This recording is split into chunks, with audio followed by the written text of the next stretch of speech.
열왕기하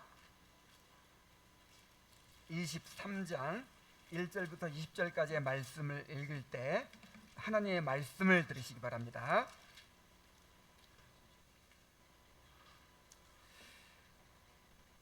왕이 보내 유다와 예루살렘의 모든 장로를 자기에게로 모으고 이에 왕이 여호와의 성전에 올라가매 유다 모든 사람과 예루살렘 주민과 제사장들과 선지자들과 모든 백성이 노소를 막론하고 다 왕과 함께 한지라.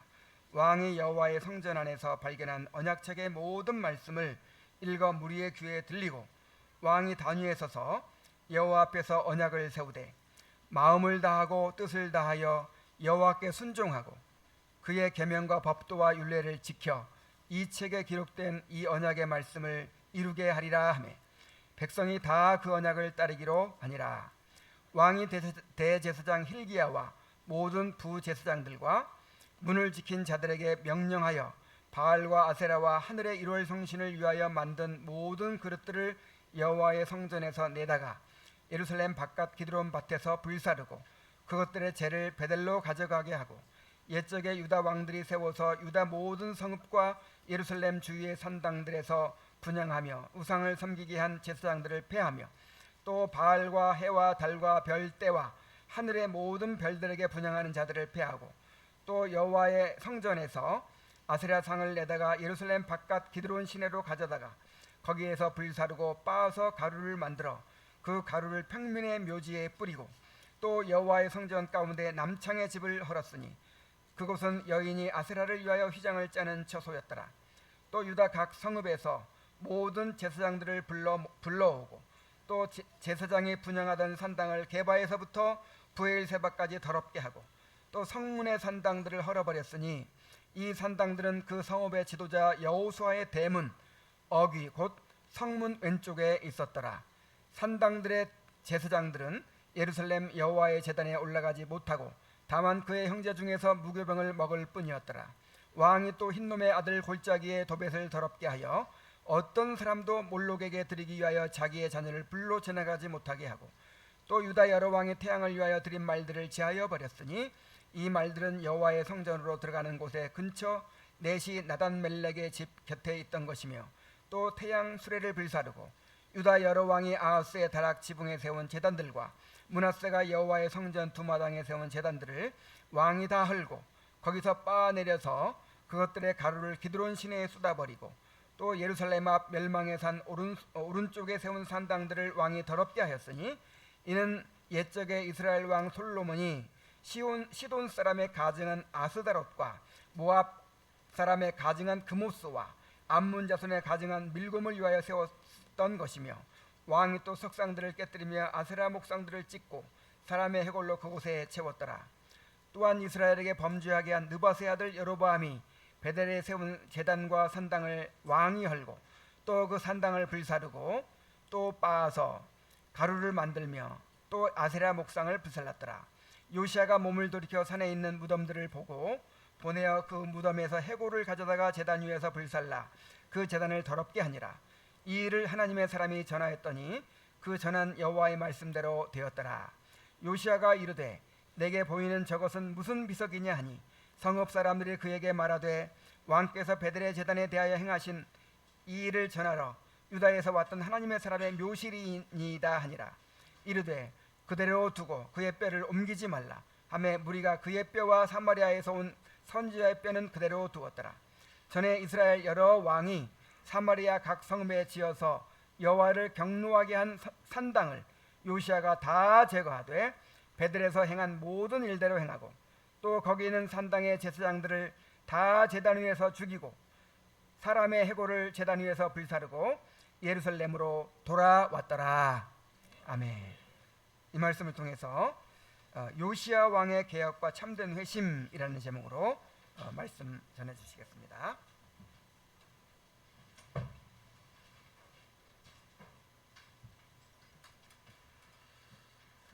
Good morning, everybody.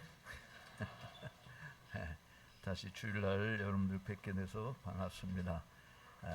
오늘 또 즐거운 마음으로 하나님 앞에 나와 예배하는 여러분 모두에게 하나님이 예비하신 큰 은혜와 평강이 가득한 복된 이날 되시기를 주의 이름으로 축복합니다. 하나님의 말씀을 듣기 전에 우리 잠시 기도 한 번 더 하겠습니다. 살아계신 하나님 아버지 감사합니다. 복 주시기로 예비하신 주님의 거룩한 날, 인근 각처에 흩어져 살던 주님의 자녀들이 주님의 이름으로 모여 경배와 찬양으로 영광을 돌리는 복된 시간 허락해 주셔서 감사합니다. 죄와 사망의 권세를 깨뜨리시고 승리하신 부활의 날을 기념하여 모이는 거룩한 주일에 주님 앞에 나와 예배하는 무심령들이 주님이 기뻐 받으시는 거룩한 산 제물로 자신들을 드리기에 힘쓰며 주께서 예비하신 하늘의 신령한 복을 풍성히 사모하며 사모하는 심령을 만족해 하시는 주님의 은혜를 온 몸으로 받아 누리는 복 있는 이 시간 되게 하여 주옵소서. 악한 마귀 틈타지 아니하도록 주님이 홀로 주장하여 주시고 어린아이서부터 노년에 이르기까지 온 회중이 주를 인하여 크게 기뻐하는 이 시간 되게 하여 주옵소서. 부족한 종의 입술을 주장하여 주시고 말씀하사 들을 때마다 아멘으로 화답하며 믿는 자 속에서 살아 역사함을 맛보는 은혜의 시간이 되게 하여 주옵소서. 존귀하신 예수님의 이름으로 기도 올려옵나이다. 아멘. 제가 어제 사도행전 2장을 통해서 하나님이 우리에게 회심을 일으켜 주실 때 말씀을 수단으로 사용하신다라고 하는 것을 말씀을 드렸었습니다. 그리고 회심의 증표가 뭐냐? 마음의 변화를 일으키는 것이다. 심령의 변화가 없는 것은 그것은 가짜이다라고 하는 것을 말씀을 드렸는데, 그 이후로 또 우리가 오늘 요시야 왕의 종교개혁의 활동을 통해서 생각해 보려고 하는 두 번째 증표에 해당되는 개혁의 요소를 우리 함께 살펴보려고 합니다. 요시야 왕이 살던 때는 유다 왕국이 패망의 길로 달려가고 있는 시기였습니다. 요시야 왕은 주전 640년에서 609년까지 31년을 유다 왕으로 통치를 했고요. 그는 하나님께서 허락하신 다윗의 혈통의 가문의 출신이고, 또 아버지는 암몬 왕이었고 그 후에 할아버지는 므낫세 왕이었습니다. 정치적으로 유다는 이스라엘 북쪽 왕국이 멸망한 후, 즉 주전 722년에 망했죠. 이 지역을 지배했던 아수르의 영향을 받는 속국으로 남아있게 됩니다. 요시야 이전의 유다는 우상 숭배로 심하게 부패하고 타락한 상황에 놓여 있었어요. 그 할아버지 므낫세는 바알 숭배를 일삼고 아세라 목상을 섬기고 아이들을 제물로 갖다 바치고 점성술을 장려한 내용들이 21장에 언급되어 있습니다. 또 그의 아버지 암몬은 계속해서 할아버지의 뒤를 이어서 사악했고, 그래서 자신의 부하 신복들에 의해서 암살당하는 비참한 모습을 겪기도 합니다.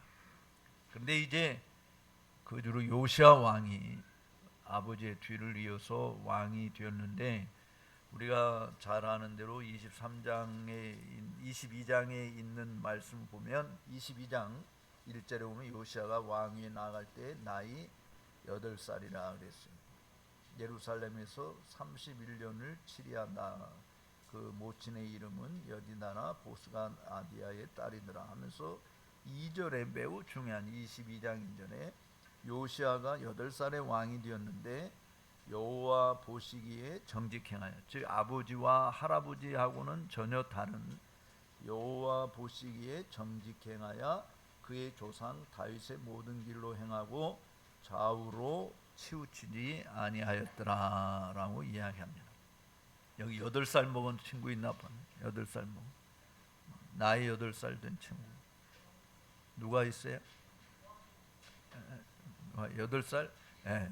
야, 8살 우리는 왕이 되는 거 꿈도 못 꾸는데 요시아는 8살에 왕이 되어서 31년 동안 왕 자리에 있으니까 사실은 40이 채 되기도 전에 세상을 떠났다 이렇게 볼 수 있는데, 어쨌든 왕의 자리에 있을 때 여호와 보시기에 정직행하였다. 사람 보기에 정직한 게 아니고, 우리 눈에 사람들을 속일 수 있을까요? 없을까요? 우리 눈에 보이는 사람의 모습은 속임 당할 수 있어요? 없어요?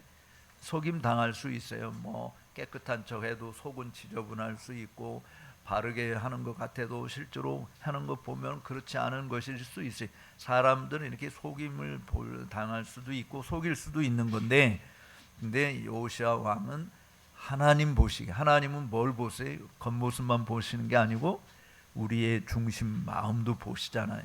그러니까 우리의 마음에 뭔 생각하고 있는지도 하나님은 다 아세요.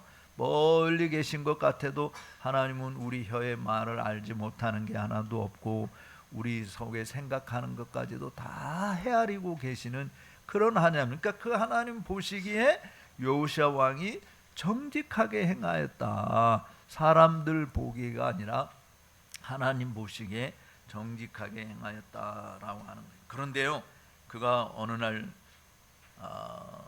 제사장 hil기야가 성전에 들어가서 율법책을 발견을 했어요. 그래서 그 율법책을 왕에게 가지고 와서 왕 요시아에게 들려주었습니다. 그 말씀을 듣고 요시아가 뭐 했느냐, 옷을 찢어버리고 여선지자 훌다에게 가서 이 말씀이 도대체 뭘 말하는지 알려주세요, 도움을 구했어요. 그래서 훌다는 야, 이거 하나님의 심판이 임한다, 우상 숭배하는 거, 이런 악한 죄를 범하는 것들을 보면 하나님이 진노를 살 수밖에 없다. 그렇지만 하나님이 이 유다에게 내릴 심판은 요시아 왕 당신이 있는 동안에는 내리지 않을 거예요 라고 위로를 해줬어요. 근데 요시아 왕이 하나님 보시기에 정직하게 행했던 사람이니까 그 하나님의 말씀을 듣고 옷을 찢었다라고 하는 이 부분은 이제 하나님 앞에 회개하는 장면이고요. 그 말씀을 듣고 결단을 내리는 장면들이 오늘 우리가 읽은 말씀입니다. 한번 우리 부모님들이 늘 관심을 가지고, 우리 또 진 목사님도 여러분들에게 정말 관심을 기울이고 있는 것이 아이들의 회심이잖아요. 어제 본 말씀도 그렇고 오늘 요시아 왕의 이 말씀도 그렇고, 근데 하울링이 너무 많이 드네요. 소리를 조금 줄여주세요. 오늘 말씀도 그렇고 회심을 일으키는 하나님이 사용하는 최고의 도구는 하나님 말씀이거든요. 그러니까 말씀을 들려주고 보여주고 알려주고 하는 이 부분을 끊임없이 감당을 해야 됩니다. 그러니까 아이들이 부모 따라서 교회에 오는 거, 이것은 어렸을 때는 가능하지만 자발적으로 스스로 오는 것은 본인들이 회심을 경험하지 않으면 하나님에게 나오는 일들은 결코 수월하게 이루어지지 않는다. 그래서 사실은 목사님이 하는 주된 일은 성도들을 다 하나님의 보좌, 은혜의 보좌 앞으로 데려가는 일을 하는 것이고, 그래서 목사의 일이라고 하는 것은 하나님을 대신해서 여러분들에게 하나님의 말씀을 들려주는 것과 동시에 여러분을 대신해서 하나님 앞에 탄원하는 일을 목회자가 하는 거예요. 그래서 어른들, 부모님들도 해야 할 일이 뭐냐? 아이들을 하나님의 보좌 앞으로 데리고 가는, 교회에 데리고 오는 것이 목적이 아니고 하나님의 보좌 앞에 데리고 나오는 일을 부모가 늘 해야 되는 거예요. 그래서 하나님의 보좌에서 흘러나오는 것이 뭐냐? 시편 122편에 이하는 하나님께서 성전의 다윗의 보좌, 심판의 보좌를 주셨다. 이 말은 하나님의 말씀을 통해서 아이들에게 옳고 그름이 무엇인지를 분별하도록 돕는 일을 하는 거거든요. 그러니까 부모가 아이들을 회심시킬 수 있는 게 아니, 목사도 회심시킬 수 있는 것이 아니, 오직 그 회심시키는 일은 하나님만이 하시는 건데, 하나님이 사용하는 방식이 뭐냐? 하나님의 말씀이다. 그러니까 지금 요시아 왕도 그가 왕위에 있었지만 하나님의 말씀을 들려주는 일이 없었어요. 사실은 요시아 왕이 하나님의 말씀을 발견했을 때 나이가 몇 살이었냐면 26살이었습니다. 그러니까 8살에 왕위에 올라서 26살이 된 18년 동안 누구도 하나님 말씀을 들려주지 않았어요. 물론 하나님 보시기에 정직히 행하는 왕 다윗의 길로 행한다고 했지만, 사실은 그 18년 동안에 요시아가 통치하고 있는 기간에도 온 이스라엘 유다 땅에는 그야말로 우상들이 득실되고 있었고 이방 신들을 섬기는 일들이 가득하여서 있었다. 그러니까 그걸 보면서도 이거를 어떻게 해야 되는가 요시아 왕은 결정을 못했어요. 그런데 뭐가 그로 하여금 변화를 일으켰느냐? 성전에서 발견한 여호와의 율법의 말씀을 듣고 발견한 거예요. 그러니까 지금 저는 이제 이 왕의 자리에 있는 이게 얼마나 중요하냐라고 하는 것을 생각해 보는데요. 우리나라 지금 대통령도 현직에 있으면서 구치소에 갇히는, 정말 세상에 어디에서도 볼 수 없는 현직 대통령이 왕이 구치소에 갇힌다. 이거는 사실은 어디에서 일어나냐면 구테타를 일으키는 나라에서나 가능한 것이죠. 근데 대통령에 있으면 대통령 스스로 이게 지금 감옥에 갇혔다, 이 초유의 상태에서 저는 기도하는 게 뭐냐면, 성경을 지금 대통령이 읽고 있대잖아요. 김준홍 목사님을 통해서 성경을 달라고 구해달라고 요청을 받아서 지금 구치소에서 성경을 읽고 있어요. 저는 다른 것을 떠나서 하나님 믿는 사람으로서 대통령이 성경을 읽고, 지금 요시아 왕이 하나님의 말씀을 들음으로 자기 자신이 뭐를 잘못하고 있는지를 깨닫게 되고 개혁의 길을 당한 것처럼, 우리 사회 구석구석에 뿌리 내린 불의와 불공정과 비상식적인 요소들을 척결하고, 목사님 정말 간절하게 기도하셨던 것처럼 공의가 하수같이 흐르는 나라, 공정과 상식이 통하는 나라로 바로 설 수 있는 기회를 새롭게 다지는 계기가 되었으면 좋겠다 하는 그런 마음으로 기도하는 거예요. 오늘 요시아 왕이 보여준 종교개혁의 강공은 사실은 어디로부터 온 것이냐? 통치력이 뛰어나서가 아니었습니다. 하나님의 말씀으로부터 온 것이었어요. 말씀의 위력이 어떠한지를 보여준 것이죠. 개인의 회개도 그러하고 국가적인 회개함도 다 하나님의 기록된 말씀에 근거한 거예요. 여러분 22장 11절에 보면은 제사장 hil기야가 발견한 율법의 말씀을 듣자 그가 한 것이 자기 옷을 찢은 것이잖아요. 이거는 회개한 장면입니다. 물론 형식적으로 한 것이 요시아 왕이 형식적으로 옷을 찢은 것은 아니. 우리가 요엘 선지자를 통해서 옷을 찢지 말고 마음을 찢으라고 하나님이 이야기한 건데, 요시아 왕이 형식적으로 그냥 신용만 보인 것이 아니라 진심으로 자기가 회개해야 된다라고 하는 것을 보인 것이죠. 그래서 우리가 높은 지위에 있는 사람을 위해서 기도할 때 정말 형식적으로 입에 발린 그런 쇼하는 립 서비스가 아니라 진정으로 사람들이 국민들에게 다가갈 수 있는, 사람들 마음에 와 닿을 수 있는 진정 어린 토함이 나오는 그런 것이 되는, 정치인들은 믿을 수 없는 지금 우리 상황이 그렇잖아요. 여기서 이렇게 말하고 저기서 저렇게 말하고, 존경한다고 그랬으면 진짜 존경하는 것이 돼야 되지. 존경한다고 했더니 진짜 존경하는, 그렇게 말을 하는 정치인이 어디 있습니까 세상에. 우리가 정말 겉만 찢는 것이 아니라 속 중심까지 변화. 그래서 제가 어제 이야기한 것이, 심령의 변화가 일어나지 않으면 외형적으로 아무리 가꾸고 단장을 해도 그것은 하나님 앞에 아무 소용. 사람은 속일 수 있지만 우리의 마음이 뒤집어지지 않으면 하나님 앞에는 결코 옳다 인정함을 받을 수 없다라고 하는 거예요. 사실 요시아 왕이요, 하나님 말씀을 들었을 때 단순히 지식적으로 성경을 알고 하나님이 이런 분이구나 하고 인정하는 그런 것에 머물러 있지 않았다. 뭔가를 했잖아요. 하나님의 말씀을 듣고 행동으로 옮긴 것이죠. 로이 존스 목사님 들어보셨죠? 예, 로이 존스 목사님은 그렇게 이야기했어요.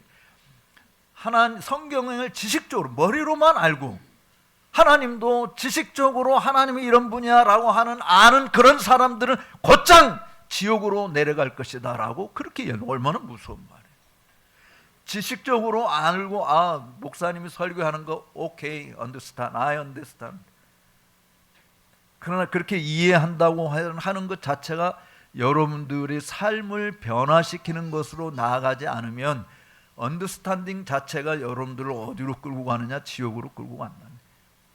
그러니까 우리는 언더스탠딩으로 끝나는 것이 아니라 acceptable한 것으로 가는 accept한다, receive한다라고 하는 영접한다. 이 부분으로 우리가 나가야 되는데 요시아 왕은 바로 보여준 게 그거예요. 지적인 동의에 멈춘 것이 아니고 그가 들은 말씀은 그 속에서 살아 역사했던 것이 그의 마음을 움직였고 그의 마음 움직임 변화된 마음이 행동으로 나서게 된 것이 나라에 임할 재앙들이 하나님의 말씀에 귀에 기울이지 않았음에 있음을 깨닫게 된 것이죠. 그래서 그는 옷을 찢은 것이 애통하는 마음을 보여주신 것이 옷을 찢는다라고 하는 이 유대인의 관습은요 전통적으로 공포와 놀라움의 표현인 것입니다.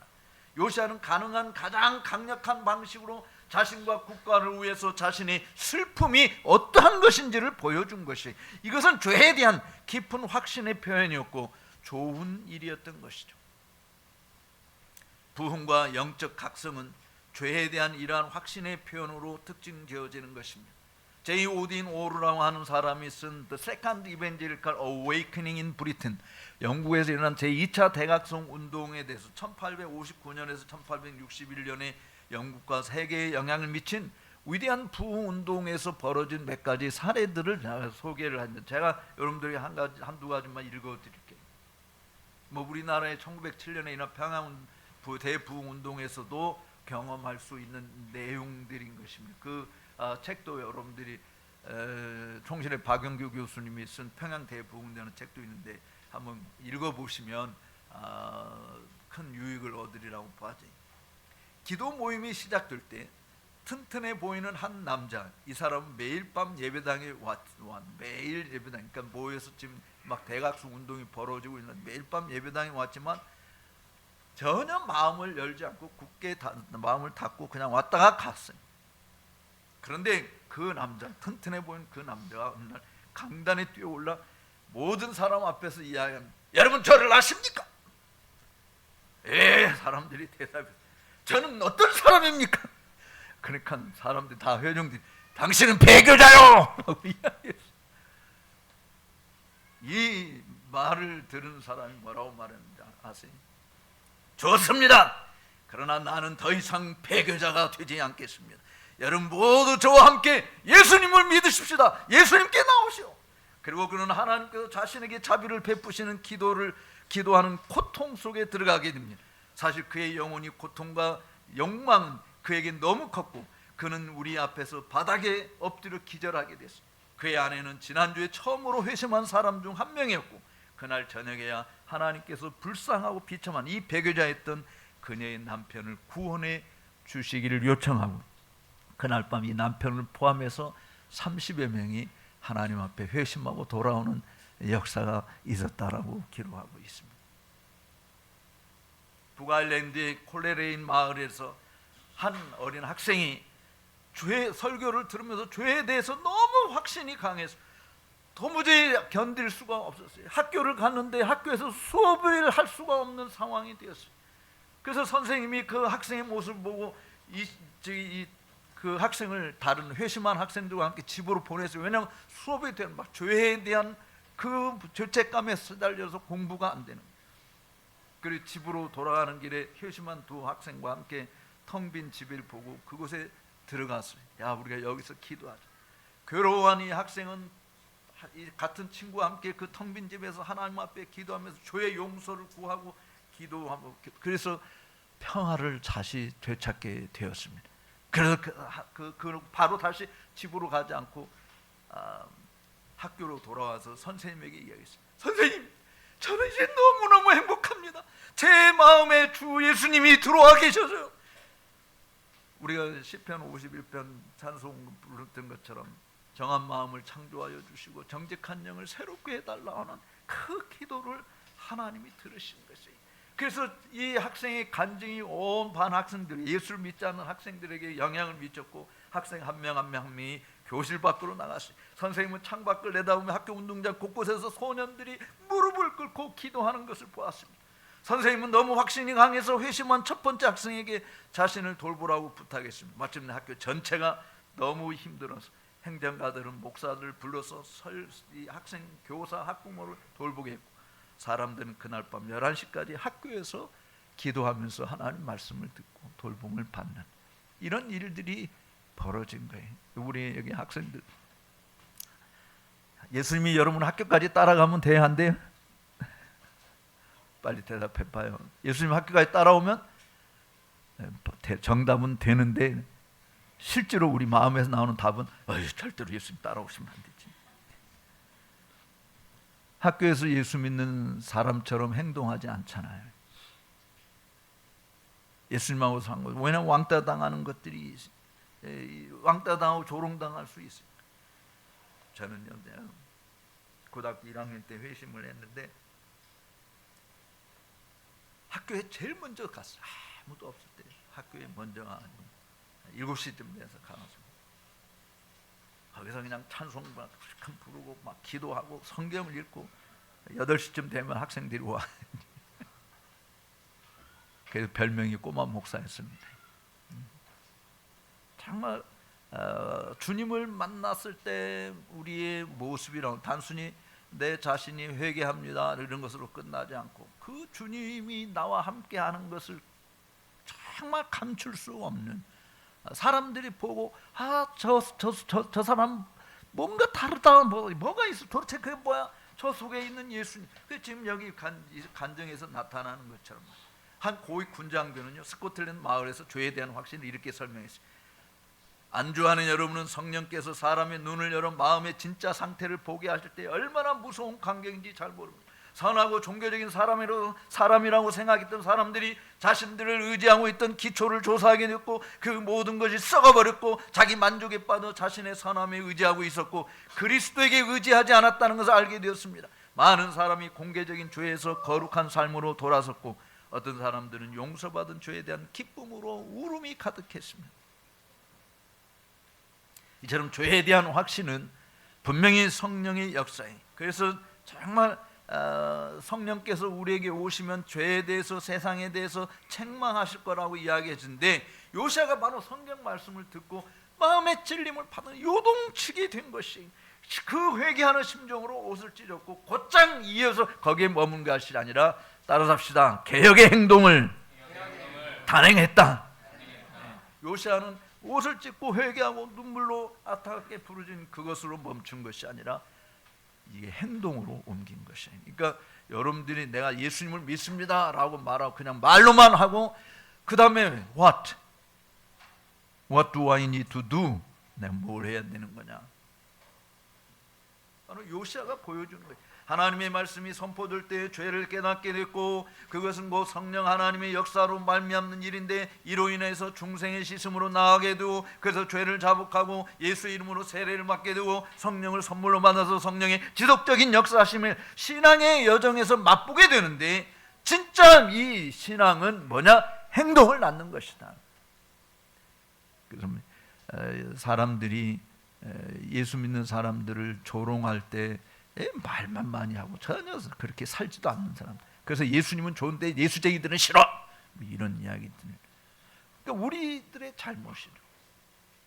그냥 예수 믿는다라고 이야기하고 믿는 대로 살지 않는 것이에요. 분명히 네 믿음은 로마서 10장 17절에 있는 것처럼 들음에서 나는 건 맞아요. 그래서 아이들에게 하나님 말씀을 끊임없이 들려줘야 돼요. 언제 하나님께서 그 말씀으로 아이들을 변화시킬지 우리는 몰라요. 그러나 하나님께서 그런 일을 할 수 있도록 하실 능력 있는 분이니까 그런 일을, 기회들을 우리 아이들에게 부모가 제공하고, 아이들도 늘 하나님의 말씀을 듣는 일들이 필요한 것입니다. 그런데 그 말씀을 들을 때 죄의 고백이 일어나고 주님을 향한 헌신의 행동을 낳게 되는 것입니다. 용서받았다고 하는 확신은 이제는 내가 주 안에서 행하게 되고 있다. 오후에도 살펴보겠습니다만 그 안에 뿌리를 받게 되고 그 말씀에 어긋나는 일을 배격하고 주의 말씀에 순종하는 길을 가는 거예요. 그래서 요시야 왕이 보여준 행동으로 옮긴 것은 크게 두 가지로 나타나는데 한번 따라서 합시다. 첫째는 뭐냐면 따라서 합시다. 여호와 하나님과 언약을 맺는다. 첫 번째, 여호와 하나님과 언약을 맺는, 행동하는 이 믿음, 그냥 말로만 하는 것이 아니라 이제 언약의 문서에 사인하는 일을 하는. 여기 왕이 대위에 서서 여호와 앞에서 언약을 세우시니 마음을 다하고 성품을 다하여 여호와를 순종하고 그 계명과 법도와 율례를 지켜 이 책에 기록된 언약의 말씀을 이루게 하리라 하며 백성이 다 그 언약을 좇기로 하니라. 몇 절에 있어요? 23절 3절 같이 한번 읽어봅시다. 3절 23장 3절 같이 읽겠습니다. 시작. 왕이 하나님에 서서 여호와 앞에서 언약을 세우되 마음을 다하고 뜻을 다하여 여호와께 순종하고 그의 계명과 법도와 율례를 지켜 이 책에 기록된 이 언약의 말씀을 이루게 하리라 하매 백성이 다 그 언약을 따르기로 하니라. 아멘. 지금 이 요시야 왕이 여호와 앞에서 언약을 세웠다. 언약을 세웠다. 왕의 개인적 결단과 헌신은 그가 다스리는 백성들에게까지 미치는 놀라운 효과를 보게 되는 것입니다. 그가 하나님과 맺은 언약의 내용은 다른 말로 말할 거 없어요. 사실 한마디로 말하면 뭐라고 말할 수 있어요? 주의 말씀대로 살겠습니다. 이거부터. 주님의 말씀대로 살겠습니다. 형제들 간에 싸워요, 안 싸워요? 싸우죠? 예, 뭐 싸워도 돼요. 그렇지만 싸우는 것은 좋은 일은 아니에요. 싸우는 것은 좋은 일이 아니에요. 그럼 뭐대로 어떻게 해야 되냐? 형제들 간에 서로 사이좋게 지내는 것이죠. 사람들과 원수 맺지 않고 사이좋게. 그 다 하나님 말씀대로 사는 것이죠. 하나님 말씀대로.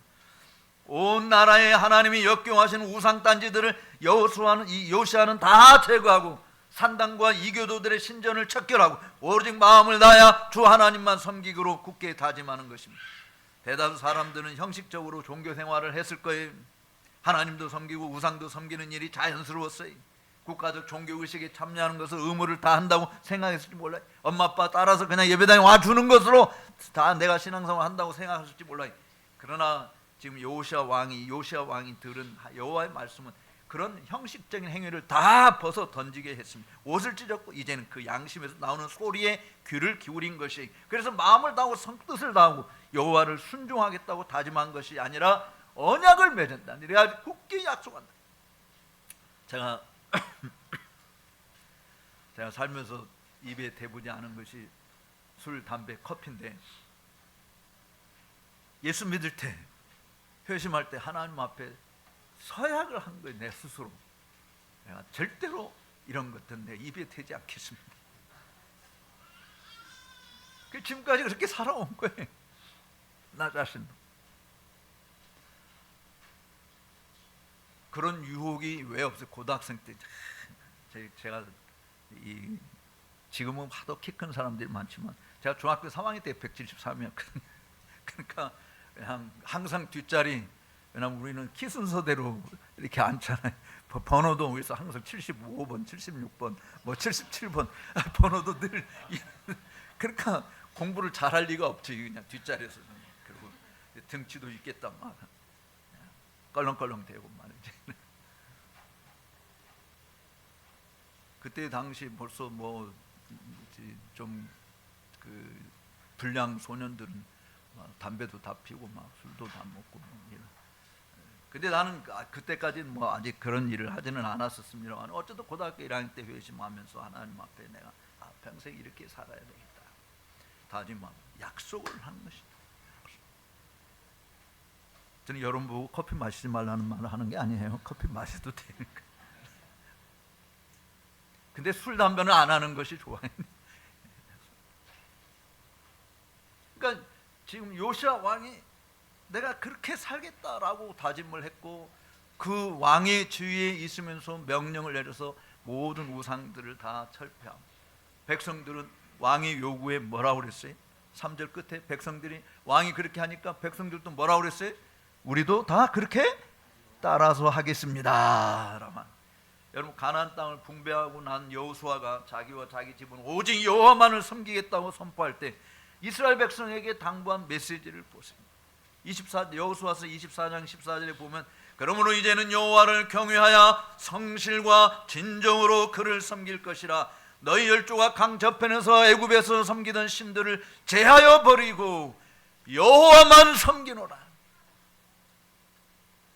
그러자 백성들도 우리도 그렇게 하겠습니다. 여호와 하나님과 언약을 맺으며 마음을 다하고 힘을 다해서 여호와만 섬기겠다고 다짐했던 거예요.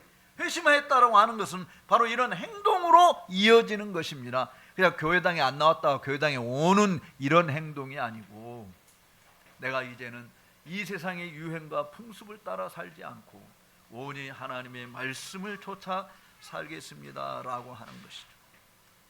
사실 설교자로서요, 요시아가 진행하는 이 장면은 정말 부럽기 그지없습니다. 한 사람의 변화가 온 나라를 뒤덮는 강력한 영향은 물론 사람의 힘으로 될 수 있는 것은 아니죠.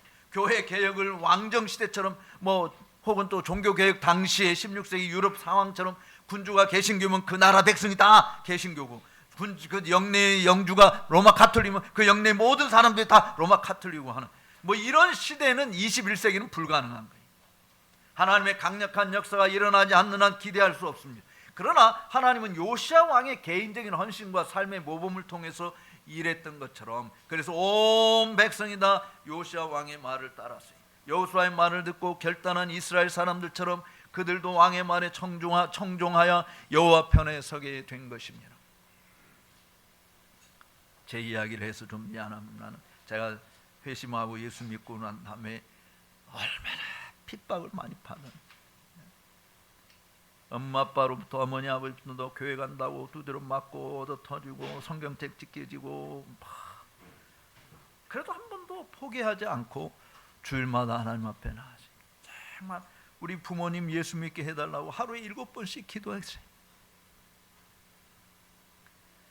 3년이 지난 어느 날 고등학교를 졸업하고 그때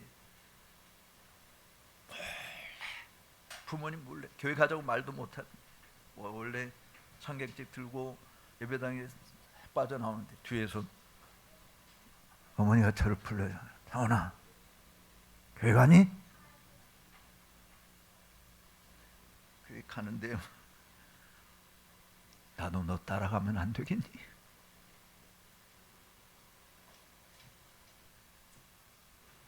저는 그때 생각하면 지금도 눈물이 나요. 나도 너 따라가면 안 되겠니? 그렇게 핍박하던 놈. 저는 지금도 작게는 여러분의 가정에서, 그리고 여러분의 일터에서, 학교에서 여러분의 결단과 헌신과 각오와 충성된 그리스도인의 삶을 보고 주님께로 돌아오는 역사가 일어나기를 축복합니다. 스가랴 선지자도 이렇게 표현했어요. 스가랴서 8장 22절에서 23절. 많은 백성과 강대한 나라들이 예루살렘에 와서 만군의 여호와를 찾고 여호와께 은혜를 구하리라. 만군의 여호와가 말하노라. 그날에는 방언이 다른 열국 백성 10명이 유다 사람 하나의 옷자락을 붙잡을 것이라. 곧 붙잡고 말하기를 하나님이 너희와 함께 계심을 들었나니 우리도 너희와 함께 가려 하노라 하리라. 하나님이 너희와 함께 계심을 들었다. 하나님이 너희와 함께 하심을 보았다. 우리도 너와 함께 가겠단 말이지. 저희 어머니가 저한테 했던 것처럼 나도 너 따라가면 안 되겠니? 그냥 우리끼리 신앙생활 하는 것으로 만족하지 마시고 여러분의 삶의 터전에서 여러분이 하나님과 함께하는 모습을 보고, 야, 나도 당신처럼 예수 믿고 싶다, 당신처럼 따라가고 싶다, 당신 가는 길 가고 싶다라고 말할 수 있는 그러한 사람들로 우뚝 세움을 받아서 내년에 1주년, 11주년 할 때는 더 많은 예배당이 모자라서 다른 데로 이사 간다고, 그런 부흥의 역사도 일으키는 일에 복되게 쓰임받는 여러분들이 되시기를 주의 이름으로 축복합니다. 사실 우리가 예수 믿는다고 할 때 하나님 앞에 다 서약을 해요. 근데 한국 교회는 그런 서약을 정말 너무 무시해버리면서 문제인데, 여러분들이 유아 세례 받을 때 하나님 앞에 서약한가 한번 생각해 보세요. 또 여러분 스스로 세례를 받을 때 서약한 걸 한번 생각해 보세요. 제가 예배 모범에 나와 있는 이 서약, 우리 헌법 장로교 헌법에 나와 있는 것을 잠깐 한 4개만 읽어드리면, 세례 받을 때 특별히 하나님과 사람 앞에서 엄중하게 언약을 맺는 겁니다. 그대들이 하나님 앞에 죄인인 줄 알며 당연히 그의 진노를 받을 만하고 그의 크신 자비하심에서 구원 얻는 것은 그리스도 예수를 믿는 것밖에는 다른 소망이 없는 줄로 믿느냐? 다 네라고 대답했죠.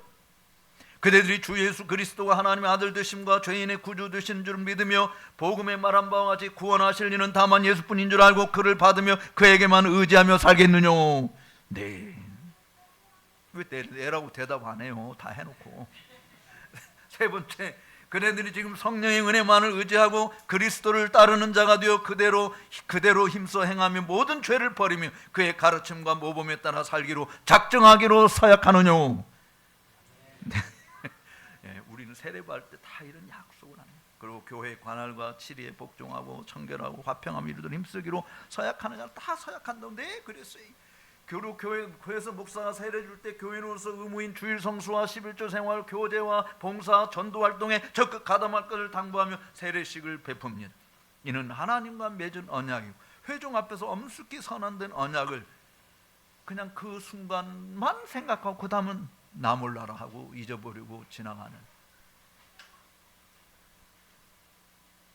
그래서 회개는 늘 언약 갱신에 늘 필요한 덕목이기 때문에 하나님 말씀을 듣고 내가 이렇게 약속했는데 못 지켜서 하나님 죄송합니다, 송구스럽습니다, 용서해 주세요, 감당할 수 있는 힘을 주세요, 능력을 주세요. 그리고 늘 기도하는 것이죠. 사실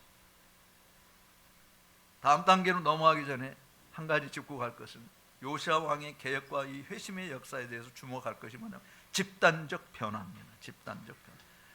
이런 종류의 집단적 반응과 주님에 대한 헌신은 명령한다고 되는 것은 아니지만, 그렇다고 해서 인간이 할 일이 없다고 하는 것도 아니에요. 그것은 분명히 사람들 가운데서 하나님의 일이었지만 하나님은 요시아 왕의 모범과 지도력을 통해서 일했다 그 말이에요.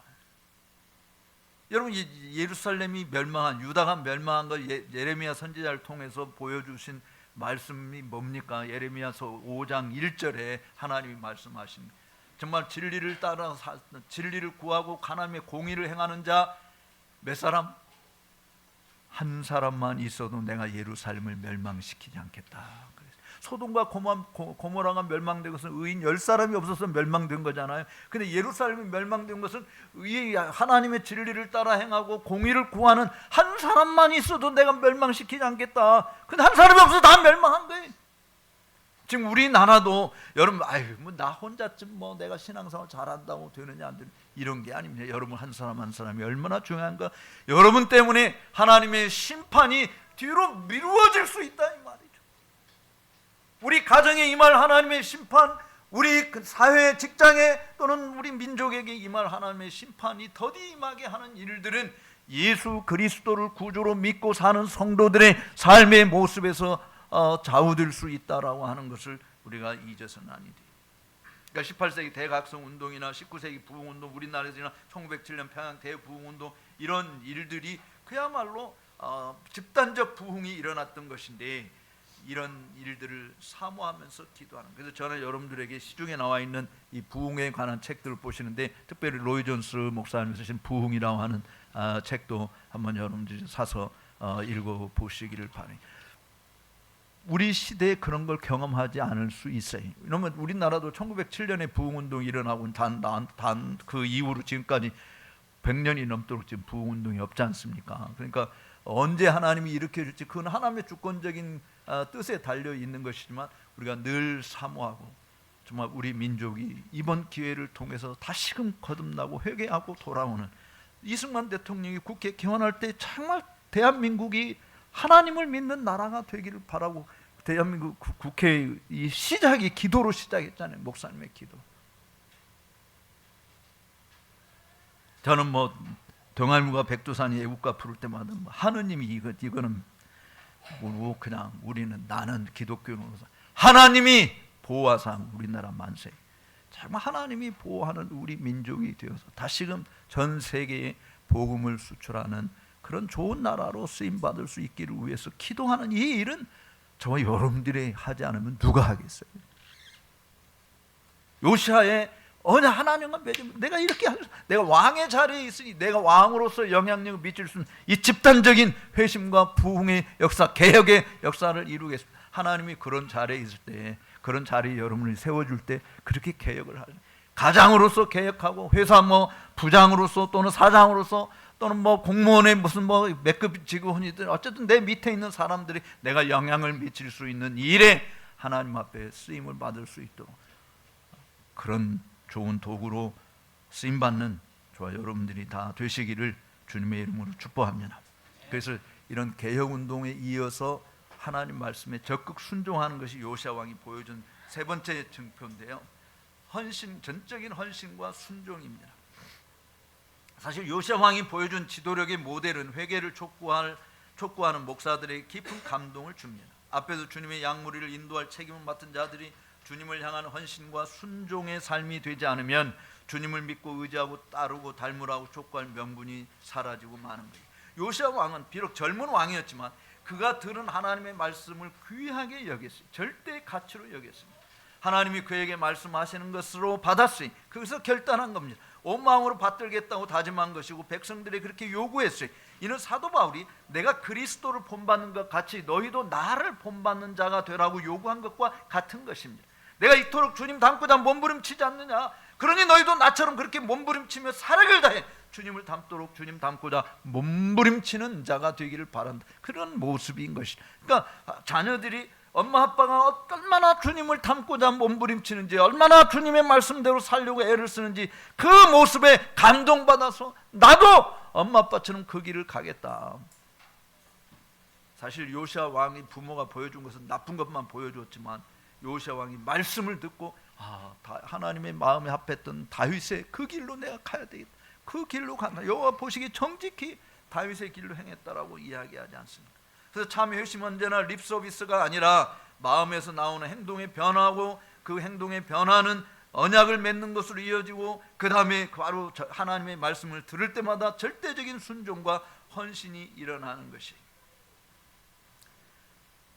이 절대적인 순종과 헌신은요 로마서 12장과 레위기 18장에서 동시에 하나님이 우리에게 요구하시는 게 뭐냐, 따라 삽시다. 너희는 다 따라 사세 크게, 너희는 이 세대를 본받지 말라. 네.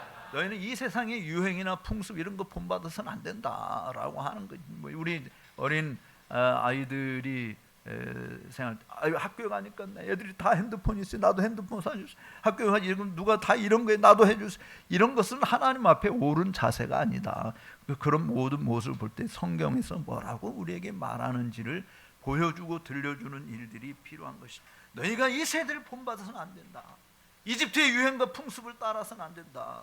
그래서 어떻게 살아야 되느냐? 하나님의 선하시고 기뻐하시고 온전한 뜻이 무엇인지 분별해 살아야 된다. 그 하나님의 선하시고 기뻐하시고 온전하신 뜻이 뭐냐? 하나님께서 우리에게 들려주신 기록된 말씀이다. 그래서 레위기 18장 2절 이하에서 5절까지 바로 내가 너에게 일러준 내 규례와 법도를 듣고 지켜 행하라. 그리하면 너희가 살리라라고 말씀하고 있는 것이죠. 예레미야 선지자는 이렇게 우리에게 이야기합니다. 예레미야서 24장 7절에 이거 한번 저를 따라서 합시다.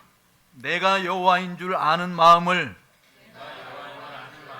그들에게 주어서 그들로 전심으로 내게 돌아오게 하리니 그들은 내 백성이 되겠고 나는 그들의 하나님이 되리라. 아멘.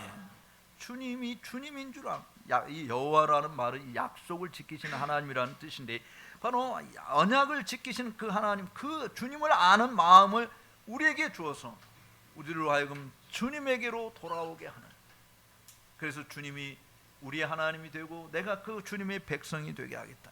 바벨론 포로에서 돌아올 이스라엘 백성들에게 전에 조상들이 섬겼던 바알신이나 아스다롯신이나 이런 우상들, 아세라신이나 이렇게 다 버리고 마음을 새롭게 하여 심령의 변화를 받은 자로 여호와께 온전히 헌신하는 길이죠. 그래서 좌로나 우로나 치우치지 아니하고 표대 되신 우리 주님만을 바라보면서 그 주님의 길로 구속함을 받은 자들이 다니는 거룩한 길로 온전히 순종하며 달려가는 이런 모습 속에서 우리가 진짜 회심한 하나님의 사람이다라고 하는 것을 증명할 수 있는 것이에요. 내가 증명하지 않으려고 해도 그렇게 사는 거지. 예를 들면 이런 거예요. 여러분이 한국 사람이에요? 미국 사람이에요? 한국 사람이잖아요. 그럼 미국에 가니까 미국 사람이 돼요? 중국에 가니까 중국 사람이 돼요? 그럴 것 같아? 아니에요. 미국에 가든 중국에 가든 뭐 러시아 땅을 가든 나는 여전히 한국 사람으로 남아있는 거예요. 생김새만 그런 것이 아니고 우리의 모든 문화적 습성이나 관습자랑 이런 것이 다 한국 사람으로 사는 거예요. 그러니까 고려인이라고 옛날 일제강점기 시대에 막 북한도로 끌려가고 러시아 땅에 살던 사람들이 거기 돌아오지 못하고 있다가 그냥 이 중앙아시아 쪽으로 막 강제로 이주해서 허벌판 같은데 그렇게 한국 사람들이 살았잖아요. 그 사람들을 고려인이라고 그러잖아요. 근데 거기서 정말 몇십 년 만에 한국 사람 가보니까 여전히 한국 전통을 지키고 사는 모습들을 보지 않습니까? 말은 잊어버렸어요. 한국말을 잊어버렸어요. 그런데 여전히 문화적인 관습 그렇게 살고 있는 것이죠. 바로 우리 그리스도인이 이 땅에 어디를 가든지 미국 가니까 미국식으로 살고 영국 가니까 영국식으로 그거는 세상에서 말하는 것이지만 우리 그리스도인은 그리스도인의 삶을 사는 거예요. 그 삶의 기준은 기록된 하나님의 말씀을 따라서 산다. 저는 사유 중에 한 사람이 코쟁이에요. 미국 사람 코쟁이. 미국 사람 서양 사람 코가 이렇게 나오고. 그래서 우리는 항상 옛날 어렸을 때 코쟁이라고 서양 사람들 보고 그랬습니다. 그래서 우리 딸하고 결혼하겠다고 해서 안 돼. 너는 미국 사람이 우리는 한국 사람이서 안 돼. 그 사도너는 장로님, 미국의 정통 장로교회 장로님이신데 그 장로님이 자기는 내 딸을 며느리로 맞이하는 건 너무 좋다고 허락해 달라고. 그래서 제가 편지를 보냈어요. 이러이러한 이유 때문에 나는 허락할 수 없습니다. 내가 영국에서 살았지만 이 문화적인 차이라고 하는 것이 견디기 힘든데 안 됩니다. 그랬더니 그 장로님이 저한테 답장이 오기를 여러 이야기를 했지만 딱 한마디 했어요. 우리는 미국 문화로 사는 것도 아니고 한국 문화로 사는 게 아니라 그리스도의 문화로 사는 것입니다.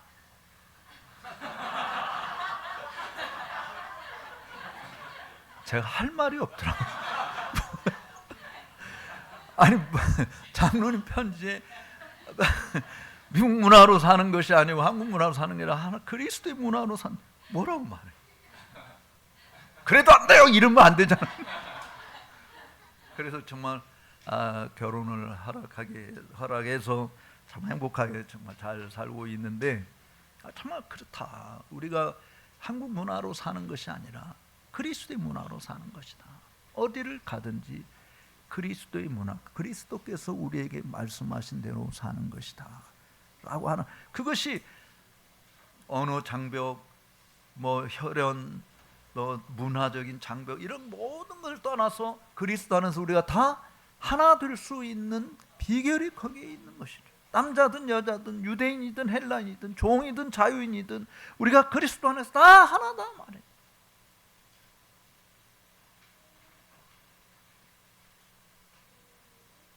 그래서 정말 마음을 다하고 목숨을 다하고 뜻을 다하고 주 너의 하나님을 사랑하라.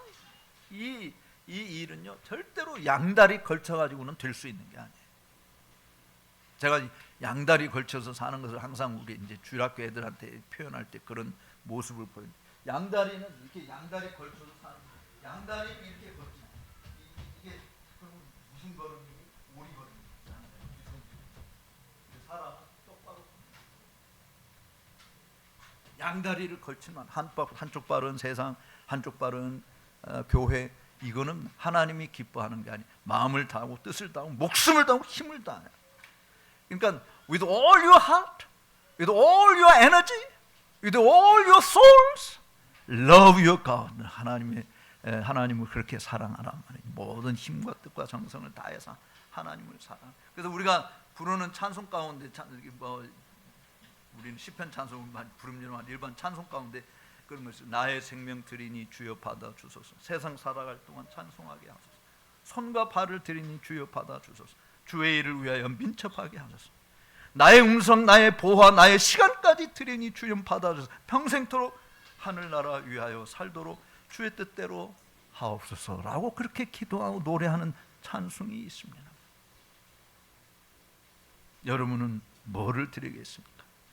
하나님께서 이 대각성 운동 때, 영국에서 대각성 운동 때 막 하나님의 은혜가 너무 넘쳐 흐르니까 어떤 학생이 자기도 주님께 드려야 되는데 드리고 싶은 게 하나도 너무 가난하니까, 그래서 이제 헌금 바구니를 이렇게 그 영국에서는 쟁반 같은 건데 쟁반 이렇게 돌려 헌금을 할 때 자기도 드리고 싶은데 드릴 게 없어요. 그 헌금 쟁반이 자기 앞에 왔을 때 어떻게 했는지 아세요? 꼬마가 그 쟁반 위에 자기를 올리고 하나님 나를 받아주세요.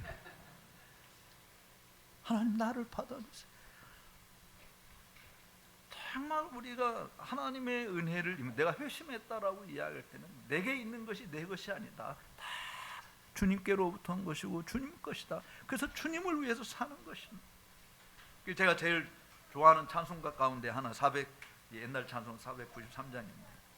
나 이제 주님의 새 생명 얻은 몸, 옛것은 지나고 새 사람이로다. 그 생명 내 마음에 강같이 흐르고 그 사랑 내게서 해같이 빛난다. 영생을 맛보며 주 안에 살리라. 오늘도 내일도 주 함께 살리라. 이런 다짐, 이런 헌신, 이런 순종이 여러분들의 삶 속에서 일평생토록 끊이지 않고 이어지게 되므로 여러분을 통해서 하나님 나라가 구현되고, 여러분을 통해서 죽은 자들이 살아나게 되고, 병든 자들이 고침받게 되고, 무지한 자들이 새로운 지식을 얻게 되는 일에 복되게 쓰임받을 수 있는 우리 주님의 교회의 성도 여러분들 다 되시기를 주의 이름으로 축복합니다. 기도하겠습니다. 사랑하신 하나님 아버지, 감사합니다. 오늘도 주께서 우리에게 생명의 은혜를 허락해 주시고 요시아 왕의 개혁을 통해서 우리가 회심했다라고 하는 증거가 무엇인지 그냥 단순히 입에 발린 소리로 그치는 것이 아니고, 그냥 단순히 형식적으로 예배당에 나와 앉아있는 것이 아니라 우리의 온 몸과 마음을 다 주 앞에 드려 우리 주변에 하나님의 말씀에 어긋난 것들은 다 척결하고 다 제거하고 다 버리고 다 포기하고 이제는 주님의 말씀을 따라 살아가는 헌신된 일꾼들이 되어 저들을 통해서 하나님 홀로 영광 받아주시고 이 땅에 주님의 나라가 있음을, 주님이 살아계신 하나님이신 것을, 우리가 주님에게 속해 있는 주님의 백성인 것을, 우리가 하는 모든 일들이 세상의 유행과 풍습을 따라 하는 것이 아니라 하나님의 말씀을 따라 사는 것임을 증명하며 사는 우리 모두가 되게 하여 주옵소서. 존귀하신 예수님의 이름으로 기도 올리옵나이다. 아멘.